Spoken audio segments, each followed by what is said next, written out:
हाँ बच्चों, नेक्स्ट चलते हैं अपने अगले परक्यूजिट पर। इसका नाम क्या है? Accommodation facility. एकोमोडेशन फैसिलिटी क्या होती है वो सुनो। जहां एम्प्लॉयर क्या कहता है कि मैं आपको रहने के लिए घर दे रहा हूं। इससे पहले बच्चों अपन ने हाउस रेंट अलाउंस पढ़ा था। हाउस रेंट अलाउंस क्या था? जहां एम्प्लॉयर ने एम्प्लॉय को बोला ये पकड़ो 5,000 10,000 रुपए, अब आप अपने घर पे रहो, किराए के मकान पे रहो, मैं फ्री। लेकिन यहां क्या कहता है एम्प्लॉयर कि एक काम करो, आपको रहने के लिए जगह मैं दूंगा। अब एक बात बताओ बच्चों, रहना सबको पड़ता है। अब आपको रहने के लिए जो घर चाहिए था वो किसने लाके दे दिया? एम्प्लॉयर ने।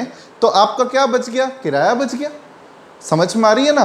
तो अगर हम एम्प्लॉयर के घर में रहते हैं तो फायदा हुआ, और फायदा हुआ तो गवर्नमेंट कहती है लाओ टैक्स लाओ। अब बात आती है फायदा कितना हुआ। फायदा कितना हुआ? अगर हम किराए के मकान पर रहते तो किराया देना पड़ता ना, वो फ्री हो गया। तो अब उसको कैसे कैलकुलेट करना है वो सुनो प्लीज। गवर्नमेंट ने एक परसेंटेज डिसाइड कर रखा है, सामने ध्यान देना। एकोमोडेशन फैसिलिटी क्लियर हुआ, जहां एम्प्लॉयर ने एम्प्लॉय को घर रहने के लिए घर दिया है। तो रहने के लिए घर दिया है तो गवर्नमेंट कहती है कितना फायदा हुआ, कैसे पता करेंगे? दो बातें हैं बच्चों, या तो वो गवर्नमेंट एम्प्लॉय है या फिर वो नॉन गवर्नमेंट एम्प्लॉय है। अगर आप गवर्नमेंट जॉब करते हो और रहने के लिए घर गवर्नमेंट ने दिया है तो गवर्नमेंट कहती है कितना टैक्सेबल होगा, अमाउंट डिटरमाइंड बाय गवर्नमेंट। इसका मतलब क्या हुआ? सोचने की जरूरत नहीं है, एग्जाम में दिया हुआ आएगा कि अकॉर्डिंग टू गवर्नमेंट इस घर का किराया 7,000 होना चाहिए। तो जो गवर्नमेंट के हिसाब से होगा वही टैक्सेबल हो जाएगा। तो हमें गवर्नमेंट एम्प्लॉय के केस में नहीं सोचना, गवर्नमेंट कहती है 7,000 है इस घर का किराया तो 7, 10 है तो 10। सोचना नॉन गवर्नमेंट एम्प्लॉय में। अगर आप नॉन गवर्नमेंट जॉब में हो और फिर भी आपके एम्प्लॉयर ने आपको घर दिया है तो कैसे दिया होगा? फर्स्ट ऑप्शन, 3 ऑप्शन है। ए ऑप्शन, खरीद कर, बहुत सारे फ्लैट्स खरीद लिए होंगे और उन फ्लैट्स में अपने एम्प्लॉयज को बोल दिया होगा यहां रहने लग जाओ। B point, taken on rent, एक बड़ी सारी कॉलोनी किराए पे ले ली होगी और बहुत सारे घर जो होंगे किराए पे लेने के बाद आपको बोला होगा किराया मैं देता रहूंगा, आप तो जाके रह लो। और तीसरा, मान लो घर निकल ही नहीं रहा, घर मिल नहीं रहा, तो एम्प्लॉयर ने कहा एक काम करो होटल में जाके रह लो और उस होटल का किराया मैं दे दूंगा। तीनों ही केस में अपना क्या जाता है? घर तो वो दे रहा है ना। तो अब फायदा कितना हुआ सुनो। अगर एग्जाम में आता है जिस घर में आप रह रहे हो वो एम्प्लॉयर का है, एम्प्लॉयर उसका मालिक है, तो टैक्सेबल कितना होगा? टैक्सेबल कितना होगा? ये बेस है पॉपुलेशन पे। मान लीजिए जिस शहर में आपको एम्प्लॉयर ने रहने के लिए घर दिया उस शहर की पॉपुलेशन 10 लाख ही है, तो 10 लाख से कम है, तो उस केस में गवर्नमेंट कहती है आपकी सैलरी का, आपकी सैलरी मान लो 30,000 रुपए है, तो आपकी 30,000 रुपए का 7.5%, मतलब महीने का 7.5% टैक्सेबल होगा जितने टाइम आप उस घर में रहोगे। अगर उस शहर की पॉपुलेशन 10 से ज्यादा और 25 लाख तक है तो उस केस में 10% ऑफ सैलरी, मतलब आपकी सैलरी है 30,000 तो महीने के कितने टैक्सेबल होंगे? 3,000। पॉपुलेशन ज्यादा होती है तो वहां का खर्चा भी ज्यादा होता है, इसलिए टैक्सेबल अमाउंट भी गवर्नमेंट बढ़ा रही है। और अगर पॉपुलेशन 25 लाख से ज्यादा है तो उस केस में गवर्नमेंट कहती है कितना टैक्सेबल होगा? सैलरी का 15%, क्योंकि गवर्नमेंट का मानना है आपकी तनख्वाह का 15% एम्प्लॉयर बचा रहा है अगर पॉपुलेशन वहां की कितनी है? 25 लाख से ज्यादा। तो समझ में आया? मैं वापस बोल रहा हूं, अगर आप एम्प्लॉयर के घर में रहते हो तो उस केस में गवर्नमेंट कहती है पॉपुलेशन देखो, अगर 7.5 लाख है तो कितना, सॉरी 10 लाख है तो 7.5, 10 से 25 है तो 10% और 25 से ज्यादा है तो 15% ऑफ सैलरी।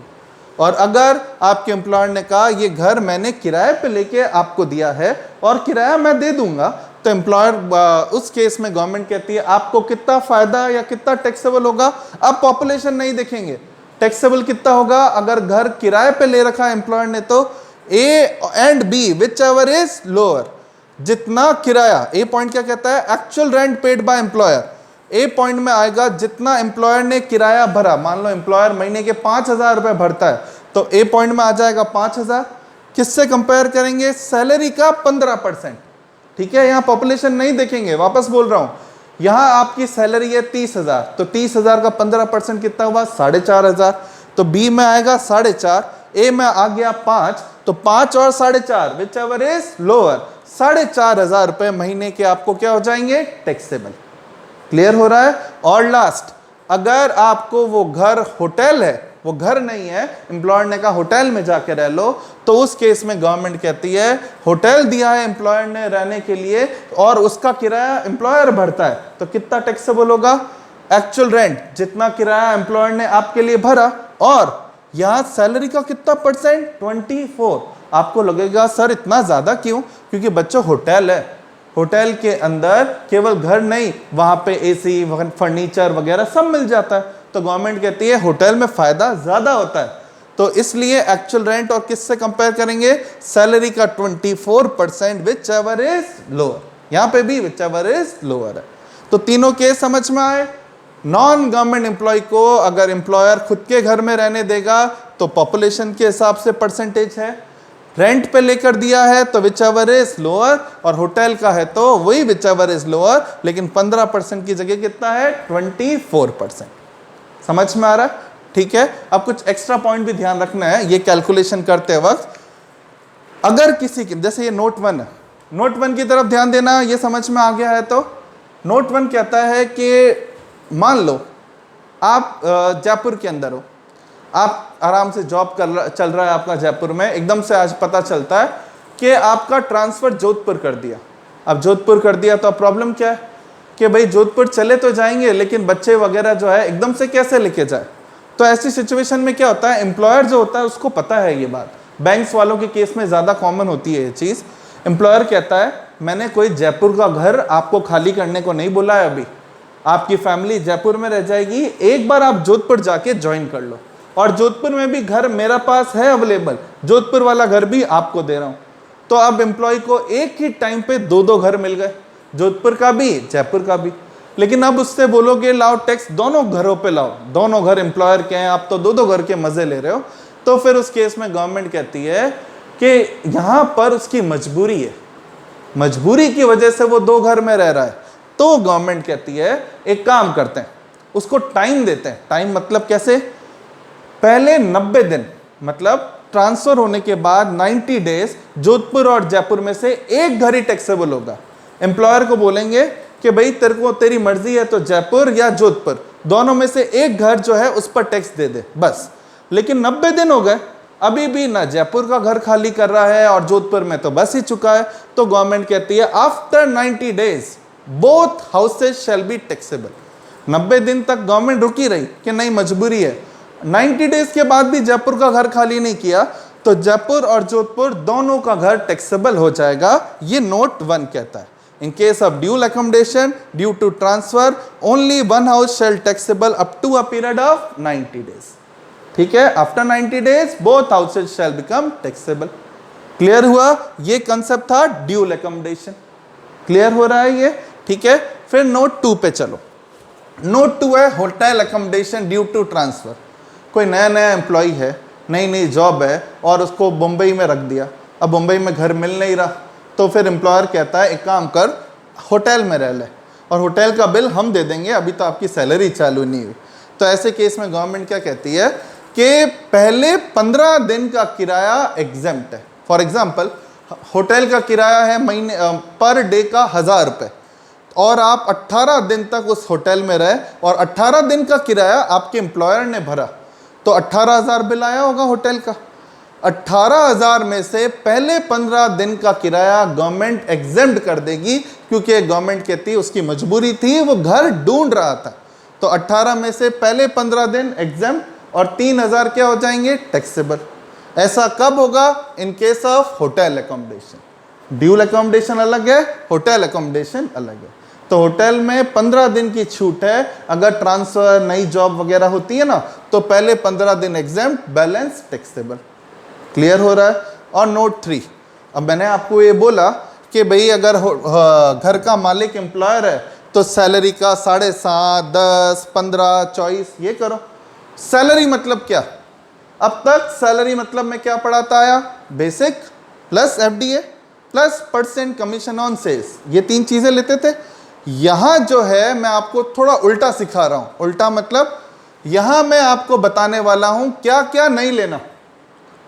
क्या क्या नहीं लेना सैलरी में वो याद रख लो। आज तक क्या पढ़ते आए, क्या क्या लेना है, क्या क्या नहीं लेना वो याद रख लो, फिर जो बच गया वो सारा ही लेना है। तो क्या क्या नहीं लेना है, जब अपन एकोमोडेशन फैसिलिटी के लिए सैलरी की कैलकुलेशन करेंगे, क्या क्या नहीं लेना है, DA other than forming part of salary, मतलब एफडीए लेंगे, अदर देन एफडीए नहीं लेंगे। क्लियर हो रहा है? नेक्स्ट, और क्या नहीं लेंगे, एग्जेम्प्टेड अलाउंस।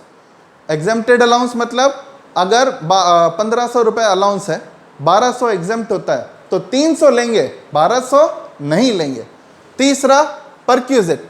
ये जो टॉपिक परक्यूजिट चल रहा है, कोई भी परक्यूजिट नहीं लेंगे, सैलरी में कुछ नहीं जोड़ेंगे जब 7.5 और 10 करना है तो। और last, PF, provident fund. Provident fund अभी आएगा, प्रोविडेंट फंड का अमाउंट भी नहीं लेंगे। तो बच्चों आप तो क्या याद रखना, कोई परक्यूजिट है सैलरी के अंदर वो नहीं लेना, पीएफ मत लेना, जो अलाउंस पर टैक्स नहीं लगेगा वो नहीं लेना, और डीए मत लेना अदर देन एफडीए। इसके अलावा basic, FDA, bonus, taxable allowance सब लेना है। क्लियर हो रहा है? ठीक है, वो अब क्वेश्चन करेंगे तब और क्लियर होगा। तो ये सारे पॉइंट हुए एकोमोडेशन फैसिलिटी के, सॉल्व करते वक्त ध्यान रखना है। क्लियर हुआ? अब एक क्वेश्चन करते हैं अपन, ताकि अपन को समझ में आए टैक्सेबल अमाउंट कैलकुलेट कैसे करते हैं। ये एक अच्छा क्वेश्चन है, जो मेरे को टफ क्वेश्चन लगा मैंने वही दे दिया सीधा। सुनो, मिस्टर राम है जो कि पहले मुंबई में था, फिर उसका जोधपुर ट्रांसफर हो गया।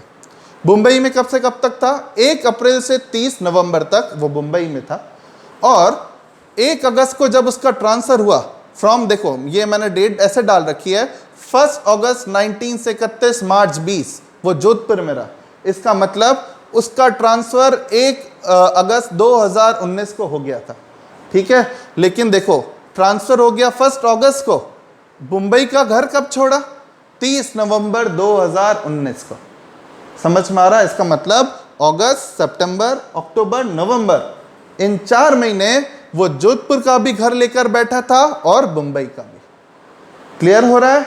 ठीक है, तो अब आपसे क्वेश्चन में पूछा गया है, मुंबई का घर का मालिक एम्प्लॉयर है, समझ में आ रहा है? ठीक है, और जोधपुर के जो घर का मालिक है वो एम्प्लॉयर, घर तो एम्प्लॉयर ने लिया है लेकिन टेकन ऑन रेंट, मतलब जोधपुर का घर जो है एम्प्लॉयर ने किराए पे लिया हुआ है, और मुंबई का जो घर है वो एम्प्लॉयर उस घर का मालिक है। समझ में आ रहा है? ठीक है, और जो जोधपुर का घर है जो एम्प्लॉयर ने एम्प्लॉय को दिया है, उस घर का महीने का किराया कितना है? 2000 पर मंथ। एम्प्लॉय की सैलरी कितनी है? 20,000 रुपए पर मंथ। आपको टैक्सेबल अमाउंट निकालना है। क्वेश्चन समझ में आ रहा है? एक एम्प्लॉय है जो पहले मुंबई में था, उसका जोधपुर ट्रांसफर हुआ 1 अगस्त को। आपको ये बताना है टैक्सेबल अमाउंट कितना होगा अगर सैलरी है 20,000, मुंबई के घर का मालिक एम्प्लॉयर है और जोधपुर का घर जो है वो एम्प्लॉयर ने किराए पे लेके दिया। तो अब सॉल्यूशन सुनो। सॉल्यूशन के लिए मैंने बच्चों एक टेबल बनाई है ताकि अपन कंफ्यूज नहीं हो कि सर कौन से महीने कौन से जगह का टैक्स लेना है। तो सुनो, देखो ये है 1 अप्रैल 19 और ख़त्म कब हो रहा है? साल 31 मार्च 20, 12 महीने का ही काम है। अब इस क्वेश्चन से देखो क्या पता चल रहा है, अप्रैल 19 से मुंबई में था, 1 अगस्त को जोधपुर में गया ना, तो अप्रैल, मई, जून, जुलाई, 1 अप्रैल से 31 जुलाई वो केवल कहाँ था? मुंबई। तो मुंबई में था तो टैक्सेबल केवल मुंबई का होगा। क्लियर हुआ? नेक्स्ट, अब 1 अगस्त को उसका ट्रांसफर हो गया जोधपुर में, तो 1 अगस्त को वो जोधपुर में भी रहने लगा। तो अब मुंबई जोधपुर दोनों में वो रह रहा है। मुंबई में कब तक रहा? 30 नवंबर। तो इसका मतलब 1 अगस्त से लेकर 31 जुलाई के बाद से लेकर 30 नवंबर तक वो मुंबई एंड जोधपुर दोनों घर में रह रहा है। समझ में आ रहा है या नहीं? देखो 31 जुलाई तक वो केवल मुंबई में था, 1 अगस्त को जोधपुर में ट्रांसफर हो गया, तो 1 अगस्त को वो जोधपुर के घर में भी रहना चालू हो गया। अब बात आती है कब तक वो दोनों घर में रह रहा है? मुंबई का घर उसने कब छोड़ा? 30 नवंबर 19 को। तो 1 अगस्त से 30 नवंबर मुंबई और जोधपुर दोनों घरों में था, और 30 नवंबर को मुंबई का घर छोड़ दिया। तो अब 1 दिसंबर से उसके पास केवल कौन सा घर है? जोधपुर का। वो 31 मार्च तक है ही है। तो बचे हुए जो 4 महीने हैं वो कौन से घर में रहा? जोधपुर। बच्चों पहले आप ये टेबल बनाना सीखो। 1 अप्रैल से लेकर 31 मार्च में पहले समझो कौन से महीने वो कौन से घर में रहा। 31 जुलाई तक वो मुंबई में था, 1 अगस्त से 30 नवंबर तक वो मुंबई और जोधपुर दोनों घरों में था, समझ में आ रहा है। फिर 30 नवंबर को मुंबई का घर छोड़ा और अब वो केवल 1 दिसंबर से 31 मार्च तक कहाँ है, जोधपुर। क्लियर हुआ। तो अब सुनो, पहले 4 महीने की बात करते हैं। 1 अप्रैल से 31 जुलाई केवल वो कहाँ पे था, मुंबई में। तो टैक्सेबल कौन सा घर होगा, केवल मुंबई का। मुंबई की पॉपुलेशन मैंने लिखी नहीं है, पूछने की भी जरूरत नहीं है 25 से ज़्यादा होगी या नहीं, ठीक है ना। 25 लाख तो उनके वहाँ पे कॉलोनी की हो सकती है, पता भरोसा नहीं है। तो मुंबई का सुनो प्लीज़। तो मुंबई के केस में क्या होगा, मुंबई का जो घर है वो एम्प्लॉयर उसका ओनर है, तो कितना % टैक्सेबल होगा अगर पॉपुलेशन 25 से ज़्यादा है तो, सैलरी का 15%। सैलरी कितनी है, 20,000। 20,000 का 15% कितना होता है, 3,000। तो 1 महीने का 3,000 31 जुलाई तक मुंबई में रहा, तो 3,000 इंटू 4 कितना टैक्सेबल होगा, 12,000। ये 12,000 केवल 4 महीने का आया है 31 जुलाई तक। अब बात आती है जो थोड़ा टफ भी लग रहा होगा, 1 अगस्त से लगाकर कहाँ तक की, 30 नवंबर की, ठीक है। तो अब सुनो, देखो इन 4 महीनों में क्या होगा। इन 4 महीनों में वो दोनों घरों में था। अब इसमें ये ड्यूल अकोमोडेशन वाला पॉइंट आता है। 4 महीने अगर वो दोनों घरों में था तो 4 में से फर्स्ट 90 डेज या कह लो 3 महीने, 4 महीनों में 3 महीने के पहले 3 महीने में कोई भी एक घर टैक्सेबल होगा और 90 दिन बाद भी घर नहीं छोड़ता तो दोनों घर। तो 4 में से पहले 3 महीने में मुंबई या जोधपुर कौन सा घर लें, सुनो कैसे लेंगे। अगर मुंबई का घर लेते हैं तो 20,000 का 15% 3,000 रुपये आता है। जोधपुर का घर लेते हैं तो जोधपुर में कितना टैक्सेबल होगा, टेकन ऑन रेंट है तो सैलरी का 15% 3,000 और rent 2,000, which ever is lower. तो जोधपुर का घर टैक्सेबल कराओ तो 2,000, मुंबई का घर टैक्सेबल कराओ तो 3,000। तो क्या करेंगे, जोधपुर का घर टैक्सेबल कराओ ना, या कम टैक्सेबल आएगा अमाउंट। तो 3 महीने एक घर टैक्सेबल होगा तो 2,000 इंटू 3 कितना टैक्सेबल होगा, 6,000। समझ में आया। और जो 1 महीना बच गया, 1 महीना बच गया मतलब पहले 4 में 3 में से तो एक घर, जो 1 महीना बच गया उसमें दोनों घर टैक्सेबल होंगे। दोनों घर मतलब जोधपुर के 2,000, मुंबई के 3,000, तो कितना हुआ, 5,000 रुपये। समझ में आया। मेन समझने के लिए ये 4 महीने, जिन 4 महीने वो दोनों घर में रहा उसमें पहले 3 महीने में एक घर टैक्सेबल करो और फिर बचे हुए 1 महीने में दोनों घर टैक्सेबल होंगे। क्लियर। 30 नवंबर के बाद अब 1 दिसंबर से 31 मार्च तक वो केवल जोधपुर के घर में, और जोधपुर के घर का 1 महीने का कितना टैक्सेबल है, 2,000। तो 2,000 इंटू 4 टैक्सेबल कितना हुआ, 8,000। तो अब टोटल ABCD चारों को टोटल करो, टैक्सेबल अमाउंट कितना आएगा, 31,000। इस तरीके से अपन को ये कैलकुलेशन करनी है। शांति से इत्मीनान से सोचना है, खुद ट्राई करना टेबल बनाकर, तो क्लियर भी हो जाएगा। ठीक है, अभी नेक्स्ट चालू करते हैं, पहले ये समझ लो।